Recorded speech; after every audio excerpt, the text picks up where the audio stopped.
Last year, Management Controls, a Houston software company, set an aggressive outbound pipeline target that on paper required 34 SDRs to hit. When we analyzed their business, we told them that 4 was all they needed. And by Q1, they had already matched their 2024 numbers, and they finished 2025 at 110% of their goal. Now we've installed the same system for companies like Recoro, Fronteg, WPromote, Factify, and many others. But this one might be the cleanest example of what happens when you stop trying to solve outbound with more headcount. So today I'm going to walk you through how exactly we pulled this off and show you how you can apply the same thinking to your own outbound. Let's get into it. So let's start with what Management Controls was dealing with when we came in. And for some context, they're an industrial spend and contractor cost management software, a SaaS company out of Houston. And they needed 330 outbound source sales qualified leads, SQLs, in 2025. Now this was going to double their revenue. Now their ops team had ran a plan that called for 34 SDRs that would have used tools like SalesLoft and Outreach. And the way they got there was using their typical conversion rates. That was based on a 10% cold call to meeting rate, as well as their typical SQL conversion rates after that first meeting. Hello, my name is Sol Brody. I'm the head of corporate development at Management Controls. I also work across a number of other companies running their outbound programs, and I've been working with outbound operators for about 18 months. We're dealing with all the things that you typically hear, 4% dial to connect rate. When we did get people on the phone,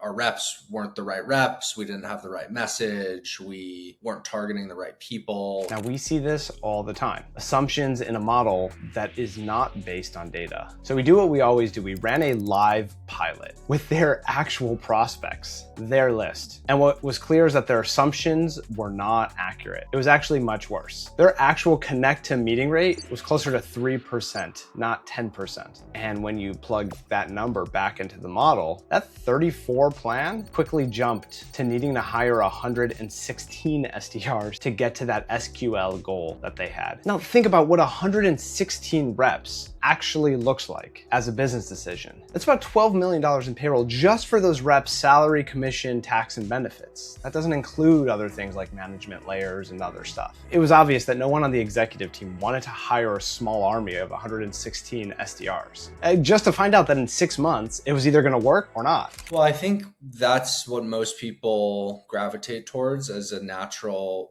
or as an intuitive way to scale output is you need more bodies, but through very precise strategies and tactics, which I attribute to outbound operators, you don't need to scale headcount commensurate with output. You don't even need to get close to that. So they had a break in their plan either way. Hire an extra 82 reps or stick to the plan with 34 and only get to 29% of their goal. And that didn't take into account that any of the reps who weren't going to be reaching the expectations would probably have to be replaced within 90 days, which sounds like an onboarding model from hell. Without us, MCI would have tried to hire 34 reps and the plan still would have failed. Clearly, outbound wasn't going to work. Doesn't that sound familiar? So we broke it down into 2 core problems. So the first problem is that scaling a system with a 3% conversion rate from connect to meeting on the phone doesn't fix the conversion rate problem. It just costs you more. If you hire 30 reps in that same setup, you still have a 3% conversion rate. You're gonna be spending 30 times more to get the same output. Now the second problem was an HR nightmare. The logistics of adding that many reps, whether they stuck with 34 or they wanted to scale up to 116. Think about all of the effort that goes into that. The job ads, the recruiting, the interviewing, the assessments, the hiring, the onboarding, the coaching. Not to mention once those reps are on board, now you have to deal with, well, babysitting. Things like, my dog ate my phone, I can't make my dials today. Oh, my Wi-Fi is down. And yes, this was a fully remote role. You're just gonna multiply all of those excuses and issues by 34 reps. Plus, you'll have to continuously train all those new reps that you're gonna use to replace the ones who don't cut it. And finally, the list size that would have been required from the prospect list to support 34 reps would have already broken the entire model. And that's enough to make any RevOps team break down in tears. Finally, the way most teams will measure success from outbound would have hidden a lot of this from the leadership. Meetings booked and revenue closed are both lagging indicators. So by the time leadership would actually realize that it wasn't working, they're looking 6 months out into 6 months of of payroll already paid and processed, gone out the door. Finally, when that data actually catches up with the leadership, the decision's almost always the same. Time for layoffs, or maybe they just want to start to change some tools around, neither of which is actually going to solve this problem. By the way, if any of this sounds like your situation, the first step we run with every new client is called our outbound GTM readiness assessment. This is where we get on the phones and run live outbound calls with your prospects, your list. You get to actually watch it happen in real time. Ryan Reiser, my partner, and I call your buyers, your prospects live with you. And then we can tell if outbound is going to work or not for your market before you spend another dollar on headcount, which is exactly what we did for MCI. So if you want to see if this applies to your business, just click the first link in the description below and book a call with us to learn more. All right, now let's keep going. The whole engagement initially ran on a 30-day timeline from deal signed to the first SQLs hitting the big board. Before we ever start, we always run our proof of concept, which validates that the system will move the numbers in a meaningful direction. By week 2 and 3, we're installing the tech and kicking off the recruitment process. By week 4 and 5, the newly hired reps are already live on the phone, booking meetings on their first day, and we've just kicked off their 2-week daily boot camp while they're continuously generating pipeline. With MCI and all our clients, we move very fast. Now, the first thing that we installed is the routing system. That runs everything.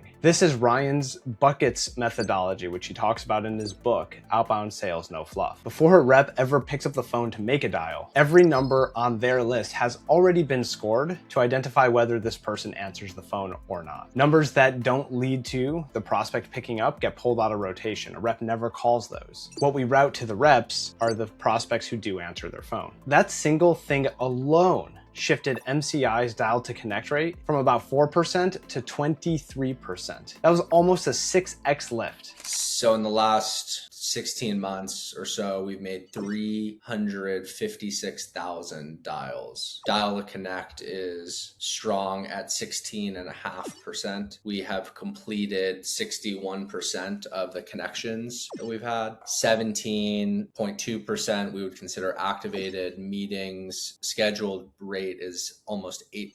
So that's 1,243 meetings set by the phone in the last 16 months. Next, we built what we call a completions first measurement framework. Things like dials, meetings set, those are just vanity metrics that don't tell you the full story of what's happening in outbound. So we measure a completion, which is a completed conversation with the intended target, where the prospect actually hears the completed pitch and responds to it with a clear outcome. Typically that falls into one of 4 buckets: yes, no, not me, not now. The advantage of using completions as your core KPI for outbound is that it will tell you whether the message is landing weeks, if not months, before meetings are actually held. And the third piece to MCI success was how we cut down their ramp time, the onboarding time for their new reps. Since reps are having 30 to 40 live connects and conversations a day, starting on day 1, you'll know really quickly whether a rep is a long-term fit or not, instead of waiting 90 days to maybe even 6 months to find out. And then that way, underperforming reps can get replaced within weeks, not quarters. Finally, that many conversations means that the reps get really good really fast because they're able to have a lot of repetition with that many conversations. Now, the fourth and final thing was the management enablement layer. Reports and live dashboards that show what is happening hour by hour and day by day across all the reps. Plus, we have a coaching cadence, daily coaching with each of the reps, where they're getting real-time feedback on their calls as they're making them.